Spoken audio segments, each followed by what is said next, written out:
అందరికీ నమస్తే, welcome to our channel. ఆసియాలోనే అతిపెద్ద డేటా సెంటర్ను గూగుల్ సంస్థ వైజాగ్లో పెడుతుంది అని అఫీషియల్గా న్యూస్ అయితే రావడం జరిగింది. దాంతో ఆంధ్ర రాష్ట్ర ప్రజలంతా కూడా చాలా ఆనందం వ్యక్తం చేస్తున్నారు.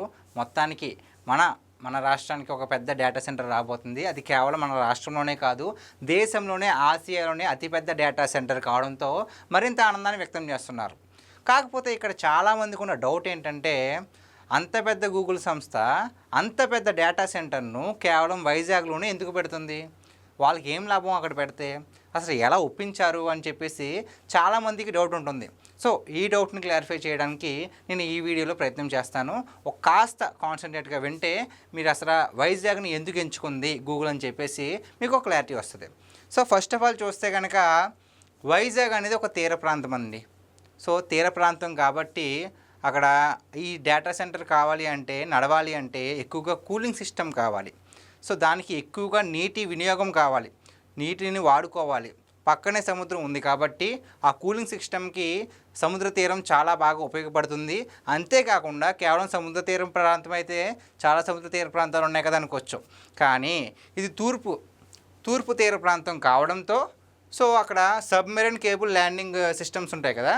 సో దానికి అక్కడి నుంచి అమెరికా, జపాన్, సౌత్ ఈస్ట్ అక్కడ దాకా వేగవంతమైన గ్లోబల్ కనెక్టివిటీ ఆ ప్లేస్ నుంచి బాగా దగ్గరండి.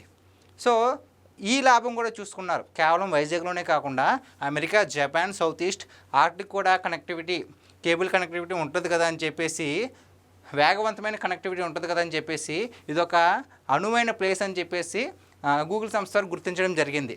అంతేకాకుండా ఇవి ఒకటే ఉంటే సరిపోద్దా? ఇంకేమేమి ఉంటాయంటే డేటా సెంటర్ పాలసీ అండి. సో మరి దీన్ని మన రాష్ట్రానికి తీసుకురావాలంటే మన ప్రభుత్వం ఎంత కష్టపడిందో ఈ పాయింట్స్ వింటే మీకు బాగా అవగాహన వస్తుంది.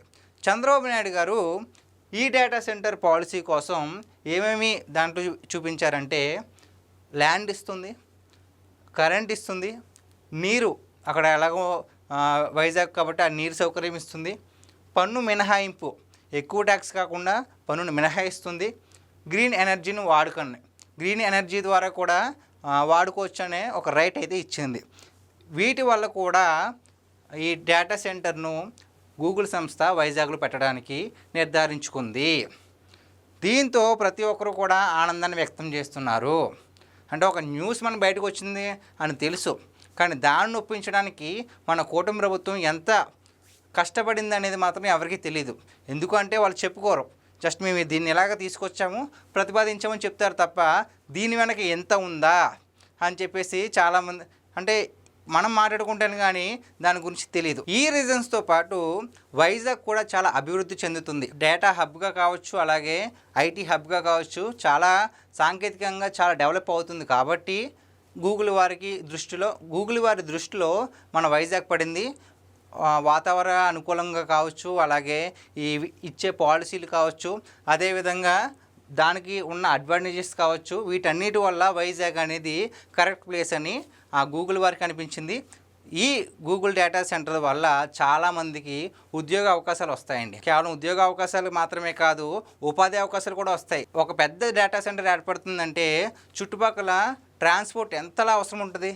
ఎక్కడెక్కడి నుంచో వస్తారు కదా, ట్రాన్స్పోర్ట్ వస్తుంది, అక్కడ ఉన్న హోటల్స్ వస్తాయి, చిన్న చిన్న వ్యాపారస్తులు వస్తారు, చాలా మంచిగా డెవలప్ అవుద్ది. అంతేకాకుండా అంతర్జాతీయ నుంచి కూడా ఇక్కడే మీటింగ్స్ జరుగుతాయి. పెద్ద పెద్ద కంపెనీస్ కూడా ఇక్కడికి వచ్చే తేల్చుకోవాలి. సో మన ఆంధ్రప్రదేశ్కి ఇక్కడ నుంచి అంతా మంచి రోజులేనండి. కూటమి ప్రభుత్వం దయ వల్ల, నారా చంద్రబాబు నాయుడు గారు, పవన్ కళ్యాణ్ గారు, నారా లోకేష్ గారి వల్ల ప్రజెంట్ అయితే మనం మంచి రోజుల్లో ఉన్నాము, మంచి పరిస్థితుల్లో ఉన్నాము. ఇదే పరిస్థితి కనుక కంటిన్యూ అయితే మన ఆంధ్ర రాష్ట్రం దేశంలోనే నెంబర్ 1 రాష్ట్రంగా ఉండబోతుంది. అది మాత్రం పక్కా. సో ఇప్పుడు అర్థమైంది కదండి, అసలు గూగుల్ సంస్థ వారు, అంత పెద్ద పేరున్న గూగుల్ సంస్థ వారు ఆసియాలోని అతిపెద్ద డేటా సెంటర్ను మన వైజాగ్లో ఎందుకు పెట్టారు అంటే దానికి రీజన్స్ ఇవి. సో గైస్, ఇది ఈరోజు మన వీడియో. ఈ వీడియో కనుక మీకు నచ్చినట్లయితే లైక్ చేయండి, షేర్ చేయండి, అలాగే మీ విలువైన అభిప్రాయాన్ని కామెంట్ రూపంలో తెలియజేయండి. Thank you.